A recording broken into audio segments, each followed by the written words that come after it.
ಜಗನ್ನಾಥ ರಾಯರು ಲಲಿತಾ ಮಗನಿಗೆ ಮದುವೆ ಆಗಿ ಒಂದು ವಾರವಾಗಿದೆ. ಇನ್ನೂ ಶೋಭನದ ಶಾಸ್ತ್ರ ಮುಗಿದಿಲ್ಲ. ಅದು ಮುಗಿದ ಮೇಲೆ ದೊಡ್ಡದಾಗಿ ಆರ್ತಕ್ಷತೆ ಇಟ್ಕೋಬೇಕು ಅಂತ ನಾನು ತೀರ್ಮಾನ ಮಾಡಿದ್ದೀನಿ. ಇವತ್ತೇ ಶೋಭನದ ಶಾಸ್ತ್ರ ಮಾಡಬೇಕು ಅಂತ ಸಮಯ ಕೇಳ್ಕೊಂಡು ಬಂದಿದ್ದೀನಿ. ಇವತ್ತೇ ಶಾಸ್ತ್ರ ಮಾಡಲು ಎಲ್ಲ ಸಿದ್ಧತೆ ಮಾಡು ಅಂತ ಗಂಭೀರವಾಗಿ ಜಗನ್ನಾಥ ರಾಯರು ಹೇಳ್ತಾರೆ. ಲಲಿತಾ ದೇವಿಯವರು ಈ ಶಾಸ್ತ್ರ ಮಾಡಲು ಇಷ್ಟವಿರಲಿಲ್ಲ. ಆದರೆ ಗಂಡನ ಮಾತಿಗೆ ವಿರುದ್ಧ ಮಾತನಾಡಲು ಇಷ್ಟವಿಲ್ಲದೆ ಇನ್ನು ಸ್ವಲ್ಪ ದಿನದಲ್ಲಿ ಆ ಹುಡುಗಿಯನ್ನು ಈ ಮನೆ ಬಿಟ್ಟು ಹೋಗುವಂತೆ ಮಾಡ್ತೀನಿ, ಹೇಗೋ ಮಗನಿಗೂ ಇಷ್ಟವಿಲ್ಲ, ಶಾಸ್ತ್ರ ಮಾಡಿದರೂ ಅಲ್ಲೇನು ನಡೆಯೋಲ್ಲ ಅಂತ ಮನಸ್ಸಲ್ಲೇ ಅಂದ್ಕೊಂಡು ಸರಿ ಎಲ್ಲ ಸಿದ್ಧತೆ ಮಾಡ್ತೀನಿ ಅಂತ ಒಪ್ಕೋತಾರೆ. ಜಗನ್ನಾಥ ರಾಯರು ಲಲಿತಾ ಇವತ್ತು ಮಗನಿಗೆ ಫೋನ್ ಮಾಡಿ ಬೇಗ ಬರಲು ಹೇಳು, ಆಫೀಸ್ನಲ್ಲಿ ಕೆಲಸ ಇದೆ ಎಂದು ನೆಪ ಹೇಳಿ ಶಾಸ್ತ್ರಕ್ಕೆ ತಡ ಮಾಡಿ ಬರದೇ ಇರೋದು ನನಗೆ ಗೊತ್ತಾದರೆ ಅಮ್ಮ ಮಗನಿಗೆ ಜ್ವರ ಇಳಿಸ್ತೀನಿ ಅಂತ ಗದರ್ತಾರೆ. ಲಲಿತಾ ದೇವಿಯವರು ಸಮರ್ಥ್ಗೆ ಕಾಲ್ ಮಾಡಿ, ಮಗನೇ ಇಂದು ನಿನ್ನ ತಂದೆ 9:30ಕ್ಕೆ ಪ್ರಸಾದ ಶಾಸ್ತ್ರ ಮಾಡ್ತಾ ಇದ್ದಾರೆ, ನೀನು 7 ಗಂಟೆಗೆ ಬರಬೇಕು, ನಿನ್ನ ತಂದೆಯವ್ರು ಹೇಳಿದ್ದಾರೆ, ತಡ ಮಾಡಬೇಡ, ಬೇಗ ಬಂದುಬಿಡು ಅಂತ ಹೇಳ್ತಾರೆ. ಈ ಕಡೆ ಸಮರ್ಥ್ಗೆ 1 ವಾರ ಆದಮೇಲೆ ಶಾಸ್ತ್ರ ಮಾಡ್ತಾ ಇದ್ದೀರಾ, ಇದೆಂಥದಪ್ಪ, ಏನು ವಿಚಿತ್ರ ಅಂತ, ಅದು ದಿಢೀರನೇ ಯಾಕೆ ನಿರ್ಧಾರ ಅಂತ ಯೋಚನೆ ಮಾಡ್ತಾ ಇರ್ತಾನೆ. ಅವನ ಪಿಗೆ ಇವತ್ತು ನಾನು 7 ಗಂಟೆಗೆ ಹೋಗಬೇಕು ಮನೆಗೆ, ನನ್ನ ಪ್ರಸಾದ ಶಾಸ್ತ್ರ ಮಾಡ್ತಾ ಇದ್ದಾರೆ, ಏನೇ ಇಂಪಾರ್ಟೆಂಟ್ ಕೆಲಸ ಇದ್ದರೂ ಅದನ್ನು ನಾಳೆ ನೋಡ್ಕೋತೀನಿ ಅಂತ ಹೇಳ್ತಾನೆ. ಹಾಗೆ ಕೆಲಸ ಮಾಡ್ತಾ 8 ಗಂಟೆ ಆಗುತ್ತೆ. ಸಮರ್ಥ್ ಕೆಲಸದಲ್ಲಿ ಮುಳುಗಿ ಪ್ರಸಾದ ಶಾಸ್ತ್ರವನ್ನೇ ಮರ್ತು ಬಿಡ್ತಾನೆ. ಆಗ ಅವನ ಪಿ ಎ ಬಂದು, ಸರ್ 8 ಗಂಟೆ ಆಯಿತು ಅಂತ ಹೇಳ್ತಾನೆ ಸಮರ್ಥ್ನ ಪಿ ಎ.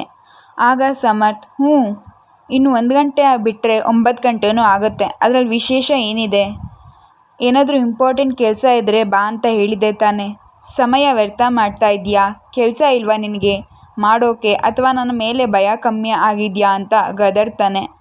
ಆಗ ಅವನ ಪಿ ಎ, ಸರ್ ಹಾಗೇನೂ ಇಲ್ಲ, ನಿಮ್ಮ ಮನೆಯಲ್ಲಿ ಇವತ್ತು 9:30ಕ್ಕೆ ಯಾವುದೋ ಶಾಸ್ತ್ರ ಮಾಡ್ತೀರಾ ಅಂತ ಹೇಳಿದ್ರಿ, ಮತ್ತು ಬೇಗ ಹೋಗಬೇಕು ಅಂತ ಕೂಡ ಹೇಳಿದ್ರಿ, ಅದಕ್ಕೆ ಬಂದೆ ನೆನಪಿಸೋಕೆ ಅಂತ ಸ್ವಲ್ಪ ಭಯದಿಂದ ಹೇಳ್ತಾನೆ.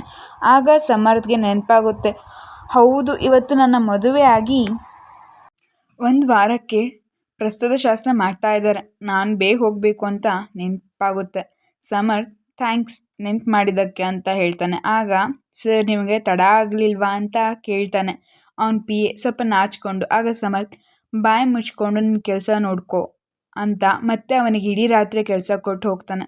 ಅವನ ಪಿ ಎ, ನಾನು ಮದುವೆ ಆಗೋ ಅಷ್ಟರಲ್ಲಿ ಈ ಕೆಲಸ ಬಿಡಬೇಕು, ಇಲ್ಲ ನನ್ನ ಪ್ರಸ್ತುತ ರಾತ್ರಿಯಲ್ಲೂ ಕೂಡ ಕೆಲಸ ಮಾಡೋಕೆ ಹೇಳ್ಬಿಡ್ತಾನೆ ಈ ಆಸಾಮಿ ಅಂತ ಸಮರ್ಥ್ ಬೈಕೋತಾ ಇರ್ತಾನೆ. ಆದರೂ ಒಳ್ಳೆಯ ಮನುಷ್ಯ, ನನ್ನ ಬಾಳಿಗೆ ಬೆಳಕಾಗಿ ಬಂದವನು, ನಾವು ತುಂಬ ಕಷ್ಟದಲ್ಲಿದ್ದಾಗ ನಮಗೆ ಸಹಾಯ ಮಾಡಿದವರು ಸಮರ್ಥ್ ಸರ್, ಅವ್ರ ಜೀವನ ಚೆನ್ನಾಗಿರಲಿ ಅಂತ ಅವನ ಪಿ ಎ ಬೇಡ್ಕೋತಾನೆ.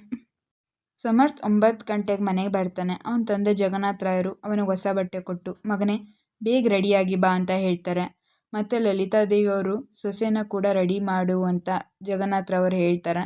ಲಲಿತಾ ದೇವಿಯವ್ರಿಗೆ ಇಷ್ಟ ಇಲ್ಲ ಅಂದರೂ ಕೂಡ ಅವ್ರ ಸಾಕ್ಷಿನ ಕರ್ಕೊಂಡೋಗಿ ಅವ್ರ ರೂಮ್ನಲ್ಲೇ ತಯಾರು ಮಾಡ್ತಾ ಇರ್ತಾರೆ. ಆದರೆ 1 ವಾರದಿಂದ ಅವರಿಗಿದ್ದ ಕೋಪ ತಾಪ ಈಗ ಯಾವುದೂ ಇರಲಿಲ್ಲ.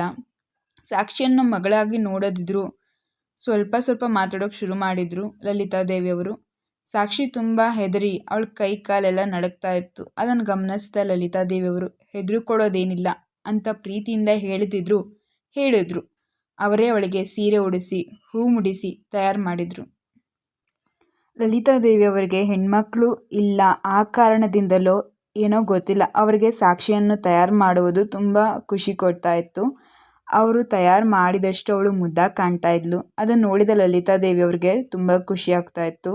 ಅವರು ತಮ್ಮ ಸೀರೆ ಒಡವೆ ಎಲ್ಲ ಅವಳ ಮೇಲೆ ಹಾಕಿ ಖುಷಿ ಪಡ್ತಾಯಿದ್ರು. ಮತ್ತು ಕೊನೆಯಲ್ಲಿ ಅವಳಿಗೆ ದೃಷ್ಟಿ ಕೂಡ ತೆಗೆದುಬಿಟ್ರು. ಇದನ್ನು ನೋಡಿದ ಸಾಕ್ಷಿಗೆ ಆಶ್ಚರ್ಯವೇ ಆಯಿತು. ಸಾಕ್ಷಿ ಮನಸ್ಸಲ್ಲೇ, ಏನಪ್ಪ ಇವರು 1 ವಾರದಿಂದ ನನ್ನ ಮನೆ ಕೆಲಸದವರಂತ ಕೀಳಾಗಿ ನೋಡ್ತಾ ಇದ್ರು, ಇವತ್ತು ನೋಡಿದರೆ ತಮ್ಮ ವಸ್ತುಗಳನ್ನೆಲ್ಲ ತಂದು ನನ್ನ ಮೇಲೆ ಹಾಕಿ ಖುಷಿ ಪಡ್ತಾ ಇದ್ದಾರೆ, ಅದರಲ್ಲೂ ದೃಷ್ಟಿ ಬೇರೆ ತೆಗಿತಾ ಇದ್ದಾರೆ ಅಂತ ಮನಸ್ಸಲ್ಲೇ ಯೋಚಿಸ್ತಾ ಇದ್ಲು. ಲಲಿತಾ ದೇವಿಯವರು ಸಾಕ್ಷಿಯನ್ನು ಸಮರ್ಥ್ನ ಕೋಣೆಗೆ ಕರ್ಕೊಂಡು ಹೋಗಿ, ಏನೂ ಭಯ ಪಡಬೇಡಮ್ಮ ಅಂತ ಹೇಳಿ ಅವಳಿಗೊಂದು ಮುತ್ತು ಕೊಟ್ಟು ಅವಳನ್ನು ಮಂಚದ ಮೇಲೆ ಕೂರಿಸಿ ಅವರು ಸಮರ್ಥ್ನ ಕಳಿಸ್ತೀನಿ ಅಂತ ಹೇಳಿ ಹೋಗ್ತಾರೆ. ಅವಳು ಲಲಿತಾ ದೇವಿಯವರು ಹೋದ್ಮೇಲೆ ಒಮ್ಮೆ ಮಂಚದ ಮೇಲೆ ಮಾಡಿರೋ ಸಿಂಗಾರ ನೋಡಿ ಅವಳಿಗೆ ತುಂಬ ಭಯ ಆಗುತ್ತೆ. ಆ ಮಂಚದ ಪೂರ್ತಿ ವೈಟ್ ಕಲರ್ ಬೆಡ್ಶೀಟ್ ಆಗಿರ್ತಾರೆ ಮತ್ತು ಅಲ್ಲಿ ಹಾರ್ಟ್ ಶೇಪಲ್ಲಿ ರೋಸ್ ಪೆಟಲ್ಸ್ ಹಾಕಿರ್ತಾರೆ. ಅದು ನೋಡಲು ತುಂಬ ಸುಂದರವಾಗಿರುತ್ತೆ. ಆಮೇಲೆ ಮೇಣದ ಬತ್ತಿ ಕ್ಯಾಂಡಲ್ ಸುವಾಸನೆ ಒಂಥರ ಚೆನ್ನಾಗಿರುತ್ತೆ. ಯಾರೋ ಬಾಗಿಲು ತೆರೆದಂತೆ ಆಗಿ ಸಾಕ್ಷಿ ಎದ್ರಿ ಆ ಕಡೆ ತಿರ್ಕೊಂಡು ನಿಂತ್ಕೊಂಡ್ಬಿಡ್ತಾಳೆ.